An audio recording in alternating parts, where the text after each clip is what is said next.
পাকিস্তানি রাজনীতি এটা সহজ নাই। যারা রাজনীতিবিদ ওরা প্রচুর পরিমাণে দুর্নীতি করে। ওরা অবশ্যই ফিল করে যে না, বাংলাদেশের সাথে এরকম আচরণ করা উচিত ছিল না।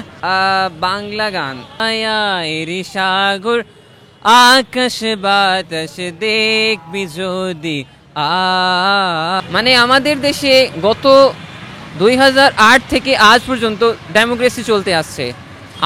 আপনারা বিস্মিত হবেন, কিন্তু যেই দিন থেকে ডেমোক্রেসি শুরু হয়েছে সেই দিন থেকে পাকিস্তানে প্রচুর পরিমাণে ডেপ্ট আমাদের ইনক্রিজ হয়েছে, আমাদের মুদ্রাস্ফীতি ইনক্রিজ হয়েছে, আমাদের ডলারের রেট ইনক্রিজ হয়েছে।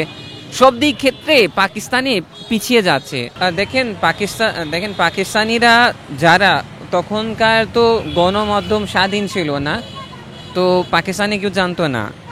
আর এখন পাকিস্তানে যারা ওই আসল বাস্তবতাকে, আসল ইতিহাসটাকে পড়েছে, ওরা অবশ্যই ফিল করে যে না, বাংলাদেশের সাথে এরকম আচরণ করা উচিত ছিল না।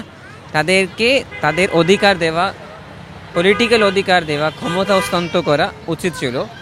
আর তাদেরকে সর্বোচ্চ আর স্বাধীনভাবে পুরোপুরি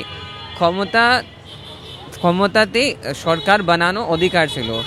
তো সেই ক্ষেত্রে আজ পর্যন্ত পাকিস্তানিরা বাংলাদেশকে সাপোর্ট করতে আসছে আর ইনশাল্লাহ করবে। দুই দেশের ভিতরে সুসম্পর্ক থাকবে, দুই দেশের নাগরিক একদিকে যাতায়াত করতে পারবে, সুবিধা ভোগ করতে পারবে।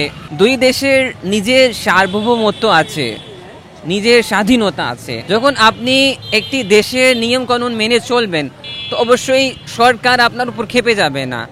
সরকার আপনাকে সর্বোচ্চ সুবিধা দিবে। বিশ্ব মানচিত্রে একটি অবশ্যই বাংলাদেশ নতুন দেশ তৈরি হয়েছে, তাকে সর্বোচ্চভাবে তার স্বাধীনতা আর তার জাতীয়তা, তার সব কিছু মানা দরকার। বাংলা গান, আচ্ছা বাংলা গান আমি যেহেতু রবিউল আউয়াল মাস শরীফ, আমি আপনাকে আমাদের প্রিয় নবী সাল্লাল্লাহু আলাইহি ওয়াসাল্লামের ওনার প্রতি নাত শরীফ এটা আমি গেয়ে শোনাবো। ত্রিভুবনের প্রিয় মুহাম্মদ এলো রে দুনিয়ায়, সাগর আকাশ বাতাস দেখবি যদি সাগর আকাশ বাতাস দেখবি যদি দেখ আমিনা মায়ের কোলে, দলে শিশু ইসলাম দলে, কচি মুখে শাহাদাতে, কচি মুখে শাহাদাতে বানিয়ে সে শোনায়, সাগর আকাশ বাতাস দেখবি যদি